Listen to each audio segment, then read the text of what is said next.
Nel pomeriggio l'assemblea di Assindustria Veneto Centro, Maria Cristina Piovesana assume la guida da Massimo Finco. Dobbiamo fare attenzione alla crisi demografica, dice, senza famiglie non c'è ripresa economica.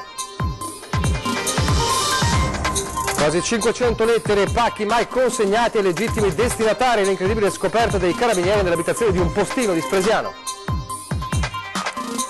10 anni fa la tromba d'aria di Valà di Riese Pio X, che ha segnato per sempre la vita degli abitanti della piccola frazione, ma che restituisce oggi una lezione di solidarietà e tenacia. Ballottaggio a Mogliano sempre più infuocato, lo scontro tra i due contendenti, lo sfidante in vantaggio Bortolato annuncia denunce contro il sindaco Arena, nel Merino attacchi sui social, la replica non faccio la vittima. Multato dalla polizia locale per aver attraversato le strisce pedonali con il rosso a Treviso, ma un 50enne di origine egiziana attacca, stavo passando con il giallo, mi hanno preso di mira per il colore della pelle. Questo non è il paese dei casalesi, un addetto alla sicurezza dell'aeroporto di Francoforte apostrofa così una manager trevigiana durante i controlli di rito, la denuncia della donna. Grande successo per i ragazzi della scuola di formazione professionale Irigem, tra i vincitori del concorso Disegna a fumetti la carta etica dello sport.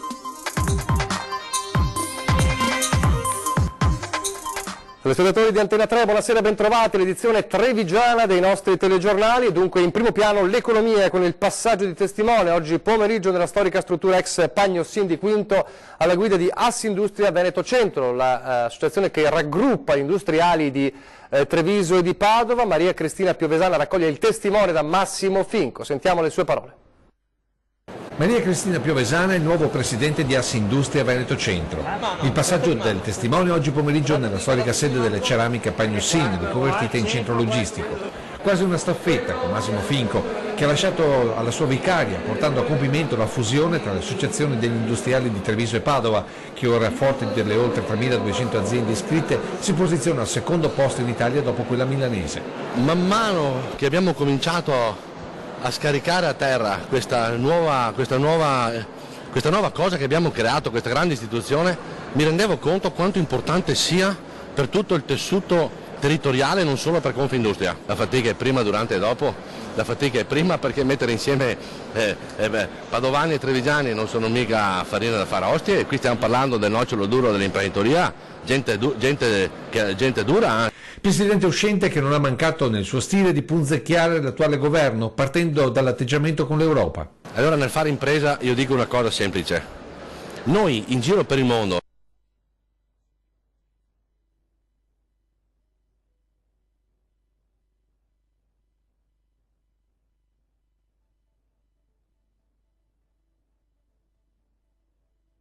se noi avessimo speso le nostre risorse, le risorse nostre, quelle degli europei e di tutti quanti, per l'innovazione, per il nostro territorio, per la crescita, io sono sicuro che avrebbero chiuso un occhio o anche due.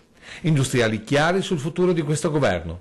Questo governo deve continuare se è in grado di governare. Presidente Piovesana che traccia nella continuità il suo nuovo mandato. Perché alcuni temi che sono stati iniziati vanno portati avanti, dopodiché ci metterà un po' quella sensibilità magari un po' più personale. Per la Presidente non c'è sviluppo se non c'è attenzione al futuro delle comunità. Non ci può essere crescita con le imprese se non ci sono anche nascite, se non ci sono nuove famiglie che nascono. Dopo l'elezione alla guida degli industriali di Padova e Treviso si guarda a quella di Confindustria, che non è detto debba venire dal nord. Io ricordo sempre una cosa: tra gli anni migliori che Confindustria ha vissuto, noi abbiamo avuto un presidente che non era neanche un imprenditore ed era Guido Carli.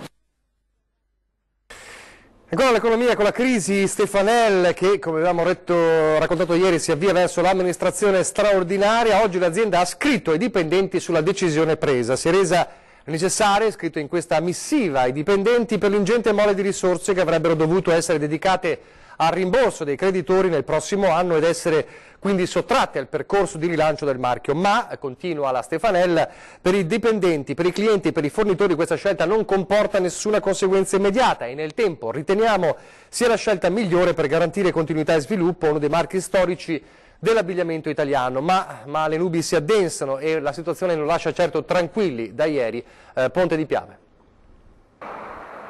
Si fa sempre più in salita la strada per il risanamento del gruppo Stefanel. Oggi la Borsa Italiana ha emanato un provvedimento di sospensione della quotazione del titolo in borsa, sino a nuova comunicazione, dopo aver bloccato ieri in via preventiva le negoziazioni delle azioni ordinarie e risparmio. Questo a seguito della presa di posizione del Consiglio di amministrazione, che ieri ha di fatto gettato la spugna nel percorso del concordato preventivo, rimettendo ogni gestione al Tribunale. Tutto questo dopo aver sondato il mercato e aver constatato che non ci sono interlocutori interessati a investire nell'azienda di Ponte di Piave.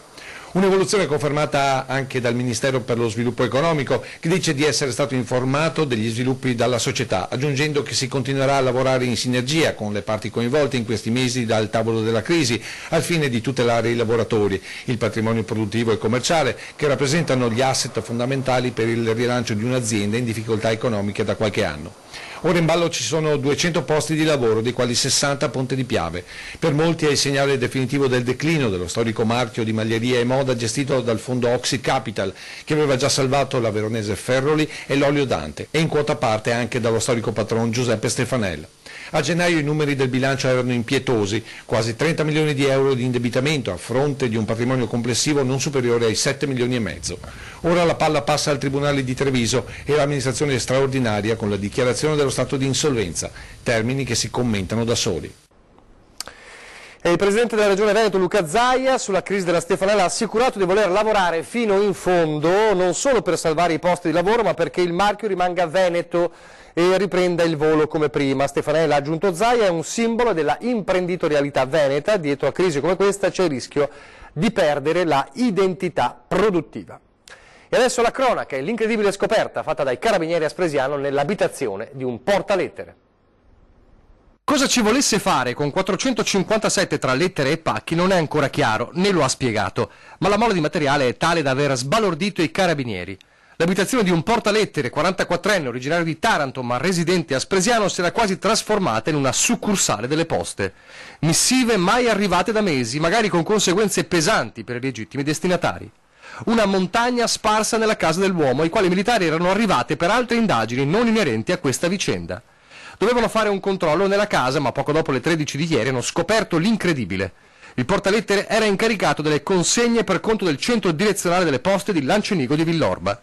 Ora i militari stanno cercando di capire se il 44enne avesse intenzione di rivendere il contenuto dei pacchi, ma il particolare che nessuno sia stato aperto, così come le lettere, ha fatto scattare per ora solo la denuncia per interruzione di pubblico servizio. Il 44enne dovrà rispondere alle domande e chiarire se la sua fosse soltanto una enorme e paradossale pigrizia o se dietro ci fosse qualcos'altro. Nel frattempo, le quasi 500 missive sono state poste sotto sequestro e verranno regolarmente distribuite ai legittimi proprietari. E adesso a Miane il dramma ieri sera di un bimbo investito da un getto di acqua calda dopo che la pentola a pressione è scoppiata sul fornello. Ora di cena, una famiglia che si prepara a sedersi a tavola e improvviso il dramma. Un violento getto d'acqua bollente dalla pentola a pressione che scoppia e caso vuole che in quel momento passi davanti un bimbo di 7 anni. Poco dopo le 19 a Miane, grida di dolore e di panico per la famiglia di Combai, mamma, papà e 4 fratellini. La disperazione l'ha chiamata al SUEM 118. I medici capiscono subito la gravità della situazione, tanto da spedire l'elisoccorso in paese per trasferire il piccolo al Cafoncello e di qui al reparto di chirurgia plastica di Padova. Ustioni di 2° e 3° grado al torace, condizioni serie, ma mentre passano le ore i medici si dicono ottimisti su un recupero del bimbo. Nel frattempo tutto il paese si è stretto attorno ai genitori, piombati in un incubo assurdo in pochi istanti. 6 giugno 2009, 10 anni fa, la tromba d'aria di Vallà di Riese Pio X, che ha segnato per sempre la vita degli abitanti della piccola frazione appunto di Riese Pio X, ma che restituisce oggi una lezione di solidarietà da una parte, ma anche di tenacia dall'altra.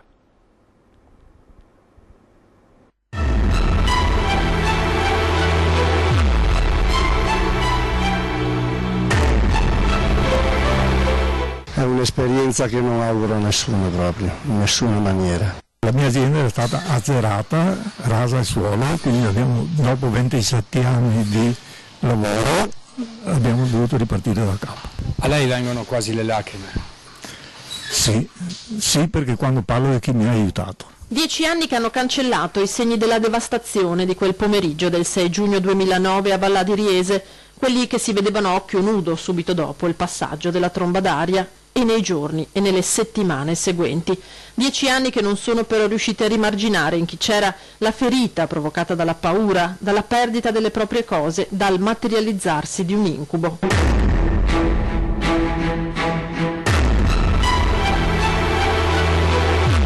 Ogni volta che è brutto tempo, insomma, si ha paura. È un problema, specialmente mia figlia vuole andare via. Abbiamo, come dire, salvato la vita, però il disastro del nostro lavoro è stato che mi è rimasto impresso nella mia vita, perché quel giorno pareva la fine del nostro lavoro e in quel momento ho pianto, però c'è anche il lato positivo e questo bisogna dirlo. Lato positivo che abbiamo avuto dopo la sventura, siamo stati abbracciati da molta gente. I tanti che si sono rimboccati le maniche, che in quei giorni, nei sabati e nelle domeniche seguenti sono tornati a dare una mano, alpini, protezione civile, volontari di ogni genere, ditelo, ci ripetono le persone che incrociamo, che ringraziano anche le istituzioni per la vicinanza seguita al disastro. I danni economici sono stati in gran parte ripianati dai contributi arrivati grazie allo sforzo del Comune di Riese e della Regione Veneto. Rialzarsi da quell'inferno è stato alla fine possibile. Sicuramente la gestione del posto tromba d'aria è stata buona, quindi possiamo dire che il paese si è risollevato e quindi noi possiamo dire che la gestione è stata ottimale del posto tromba d'aria. Vallà, 10 anni dopo, restituisce una lezione che qui tutti hanno imparato. Quello che ci resta di questa tromba d'aria, oltre alla paura di quel momento, è stato un grande senso di comunità che ci ha fatto capire che la vera ricchezza di questo paese non è tanto nel suo patrimonio immobiliare o mobiliare, ma nel cuore delle persone.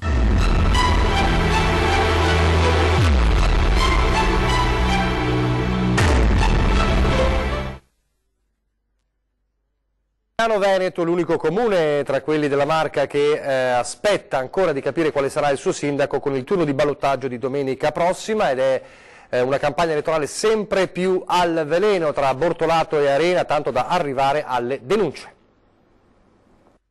Mi è stato buttato addosso fango, sono state dette un sacco di fake news, è stato gettato odio, veleni sui social, sui gruppi WhatsApp, su dichiarazioni varie, e non sono la persona che è stata descritta da parte avversaria. A 3 giorni dal ballottaggio per l'elezione del nuovo sindaco di Mogliano Veneto, Davide Bortolato, candidato di Lega e centrodestra, si sfoga contro una campagna elettorale velenosa, soprattutto dice negli ultimi 15 giorni.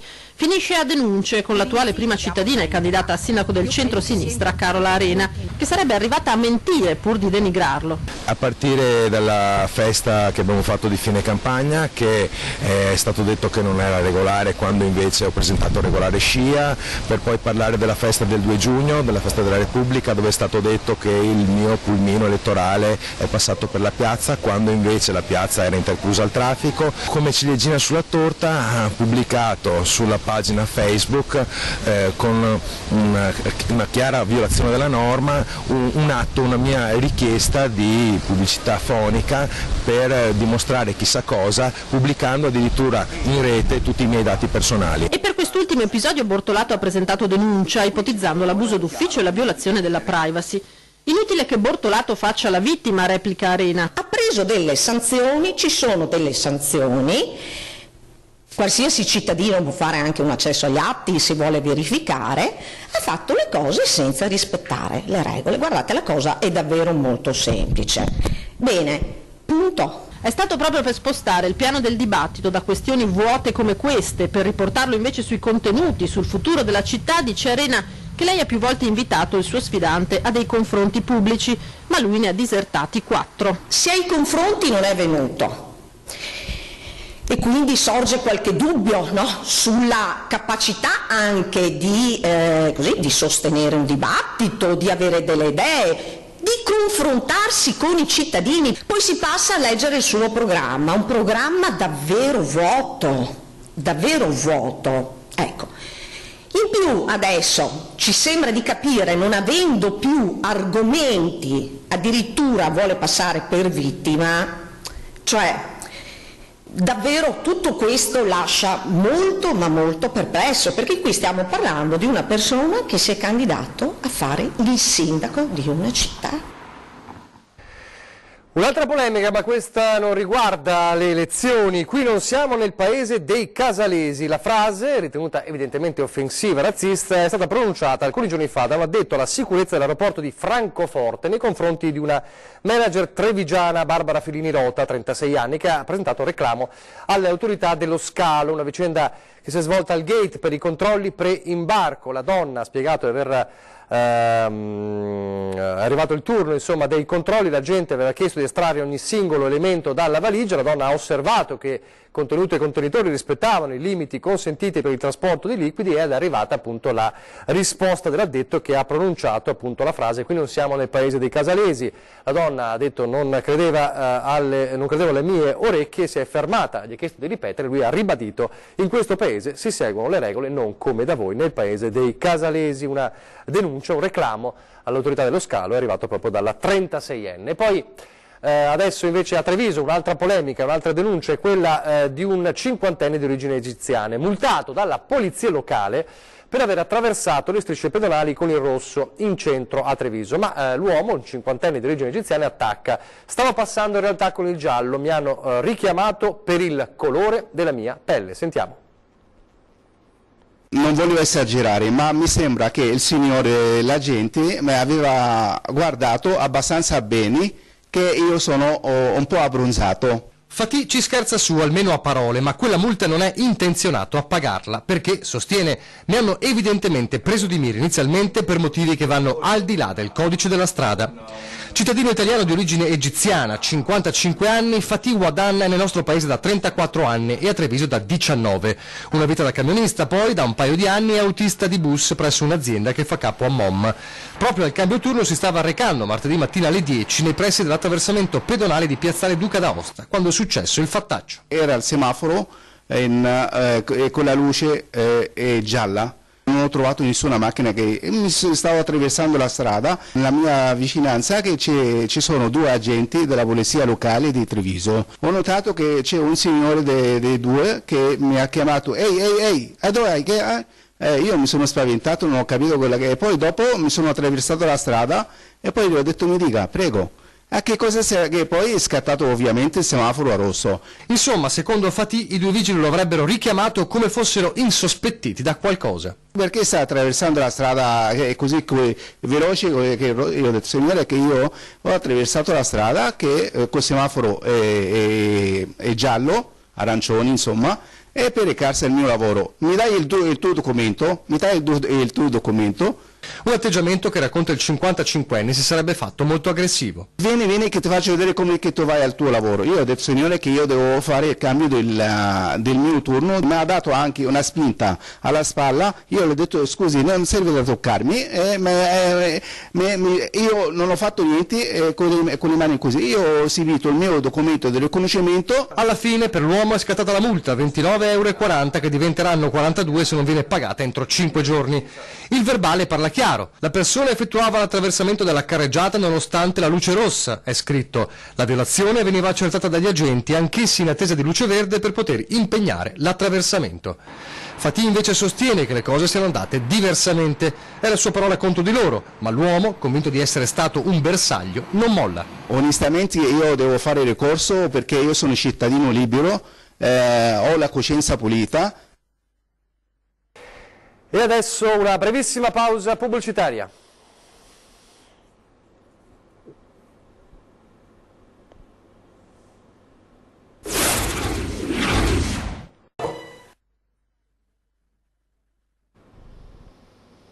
Rieccoci in studio in diretta, restiamo in città a Treviso, andiamo a sentire quale nuova struttura sorgerà accanto al depuratore di Treviso, un progetto presentato oggi a Casugana. Verrà realizzato un centro ricerche dedicato allo studio delle matrici, come ho detto, acqua, aria e suolo del territorio e quindi alla riduzione degli inquinanti che insistono sul nostro territorio, e questo per aumentare quella che è la qualità della vita e la salute pubblica. Un nuovo polo universitario e di ricerca per i corsi di laurea che si occupano di scienze ambientali, chimica e ingegneria idraulica. Vedrà la luce nei prossimi 18 mesi nell'area accanto al depuratore di via Pavese. Un progetto del Comune di Treviso in collaborazione con ATS, l'azienda che gestisce la rete idrica e le fognature, i cui risultati si tradurranno in innovazione per il territorio, dice l'assessore Manera. Coinvolte le università di Padova, Venezia, Verona e il Politecnico delle Marche. Abbiamo già dei contatti anche con le università internazionali, perché il nostro è un territorio particolare, con 2 fiumi di cui uno di risorgiva molto vicini e con una velocità dell'acqua molto particolare, quindi siamo molto contenti di questo. Sul depuratore ATS ha fatto investimenti per 2 milioni di euro, l'obiettivo è quello di essere preparati al grande passo, quello di ampliare la rete fognaria del capoluogo. È stata ultimata quella che è la premessa per poter collettare la città di Treviso. In che modo? Attraverso l'efficientamento dell'impianto esistente con investimenti di 2 milioni di euro, un impianto che oggi è pronto ad accogliere le forniture di 70.000 abitanti e soprattutto un impianto che è dal punto di vista energetico completamente autonomo. Ci stiamo preparando con una programmazione quadriennale degli interventi sull'impianto fognario che vedrà uno sviluppo molto importante della rete fognaria nei quartieri, la realizzazione del collettore che unirà il centro storico al depuratore e la mia ambizione è anche quella di completare il processo di progettualità che riguarda le fognature in centro storico. E adesso a Venezia, per il grande successo dei ragazzi dell'Irigem, la scuola di formazione professionale, tra i vincitori del concorso disegna a fumetti la carta etica dello sport. La carta etica dello sport interpretata a fumetti, con una super testimonial, Federica Pellegrini. A Palazzo Grandi Stazioni a Venezia si sono svolte le premiazioni della seconda edizione del concorso dedicato agli studenti veneti Disegna a fumetti la carta etica dello sport.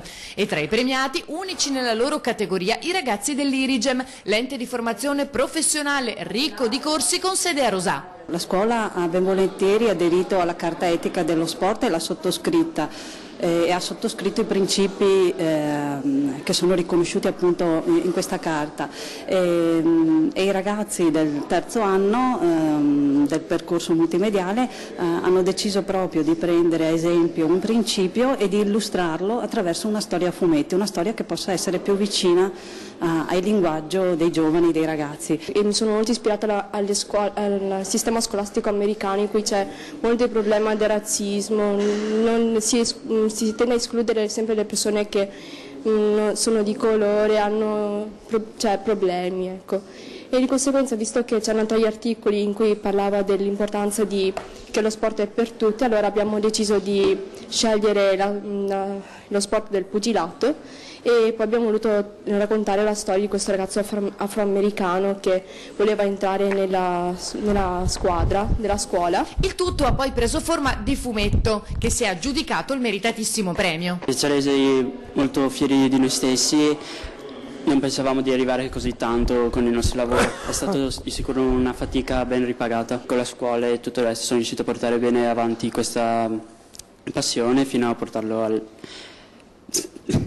al concorso. Tante volte si parla dei giovani come di persone che non conoscono la realtà, ma in verità sono molto sensibili, molto attenti e lo sanno anche scrivere e descrivere. Quest'anno rinnoviamo con un bando aperto alle scuole questa iniziativa perché ha conosciuto un momento di festa, di partecipazione e anche di capacità di comprendere e condividere quelli che sono elementi che vanno oltre all'attività agonistica, ma il fatto di stare assieme con lo sport, di far crescere la nostra comunità con lo sport e far diventare anche i ragazzi cittadini del domani con diciamo delle qualità che solo lo sport può trasmettere. Il volume verrà distribuito in 1500 scuole. Dopo Federica Pellegrini, testimonial della prossima edizione saranno i campioni d'Italia dell'Imoco Volley. Sarà un'avventura meravigliosa, nel senso che sarà molto bello al termine del lavoro vedere come Imoco verrà rappresentata a fumetti. Vedremo come rappresenteranno le Pantere dell'Imoco Volley Conegliano. Adesso parliamo di alpini perché manca una settimana alla durata triveneta delle Penne Nere, come sempre le Penne Nere trevigiane si stanno preparando, la durata triveneta che si svolgerà in Carnia a Tolmezzo con una novità che farà molto piacere a tanti veci. Sentiamo quale. Quanti dormiranno dentro per una notte nella loro caserma? Noi abbiamo io ho preparato 600 brandine. Gli alpini riaprono, seppure solo per 3 giorni, la storica caserma Cantore di Tolmezzo. Questa è una delle particolarità della Donata Triveneta delle Penne Nere, che si svolgerà nella Perla della Carnia da venerdì della prossima settimana. E non è una notizia da poco, in particolare per le generazioni che hanno svolto il servizio militare, dormendo in quelle camerate, marciando su quei piazzali, pulendo e manutenzionando in quei magazzini. Un pezzo di storia che qualcuno potrà rivivere dormendo o semplicemente visitando tutta l'area ripulita e riaperta dalle Penne Nere carniche. Qual è il gruppo che ha voluto tutti i costi? Fino adesso quello di Biarene. Quello di Biarene? Ha detto dobbiamo andare assolutamente. Sì, infatti, perché tornare alla nostra caserma. È partito perché è un amico il capogruppo lì.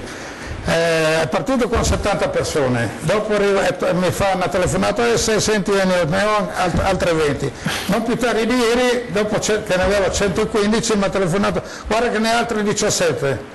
Una struttura che sarà di supporto anche per chi arriverà a Tolmezzo in automobile. La Cantore ci ha previsto. Ma quelli sono già stati tutti prenotati, mi diceva? Per il pernotamento, sì. Mentre per le macchine abbiamo calcolato che stanno dentro 800 macchine. Un'organizzazione che sta lavorando da quando c'è stato il passaggio della Stecca con Vittorio Veneto e che prevede l'arrivo di oltre 20.000 penne nere per la sfilata di Tolmezzo. Tante iniziative la prossima settimana, raccontate oggi ad ore 13, dall'omaggio alla portatrice Maria Plozner-Predil ai cori del sabato sera, dalla mostra con preziosi cimeli storici in omaggio alle penne nere di ogni epoca, alla notte verde ricca di canti e fanfare. Una donata triveneta degli alpini che Media Nord-Est seguirà costantemente con servizi, interviste e collegamenti dei luoghi della memoria e di celebrazione, che culmineranno la domenica mattina con la diretta integrale di tutta la sfilata. Intanto nei nostri studi oggi c'è stato il passaggio della fiaccola che accenderà la 3 giorni carnica. E terminiamo così, tutti quanti insieme, grazie a Roberto Durigon, grazie a tutti voi per l'attenzione e buon raduno. E buon raduno, grazie a voi, arrivederci. Grazie. È un 20-10 d'eccezione, quello che inizia fra poco su Antenna 3, ospiti infatti del direttore Luigi Bacialli, sarà lui a condurre 20-10 questa sera.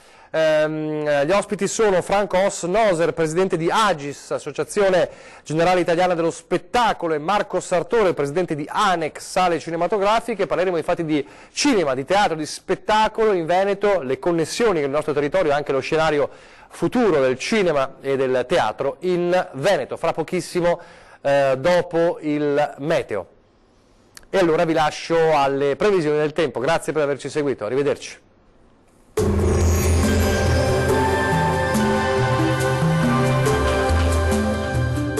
Tonus Laboratorio del Piede, centro altamente specializzato nella costruzione di plantari su misura, dedica nuove tecnologie di rilevazione dei carichi posturali per dare voce alla filosofia di benessere che lo caratterizza. Ben ritrovati al meteo. L'anticiclone africano prende possesso delle nostre regioni, ecco che dunque sarà un venerdì soleggiato e anche piuttosto caldo. Vediamo la situazione nel dettaglio. Sul Veneto sarà bel tempo con tanto sole ovunque, con cielo al massimo poco nuvoloso dappertutto, salvo per qualche nube in più ma del tutto innocua sul Bellunese. Temperature minime tra 14 e 18 gradi, massime comprese invece tra 22 e 29 gradi. Ci spostiamo ora sul Friuli Venezia Giulia, dove la giornata risulterà all'insegna di un ampio soleggiamento pressoché ovunque, ma non si escludono dei veloci acquazzoni sui monti dell'Udinese, come ci mostra la nostra grafica. Temperature minime tra 16 e 17 gradi, massime oscillanti tra i 22 e i 26 gradi. Bel tempo anche sul Trentino Alto Adige, dove sarà soleggiato su tutti i settori e il cielo si presenterà al massimo poco nuvoloso. Non sono attese precipitazioni particolarmente degne di nota. Temperature minime sui 14 gradi, massime comprese invece tra 28 e 29 gradi circa. Bene, dal meteo di Antenna 3 per ora è tutto. Arrivederci.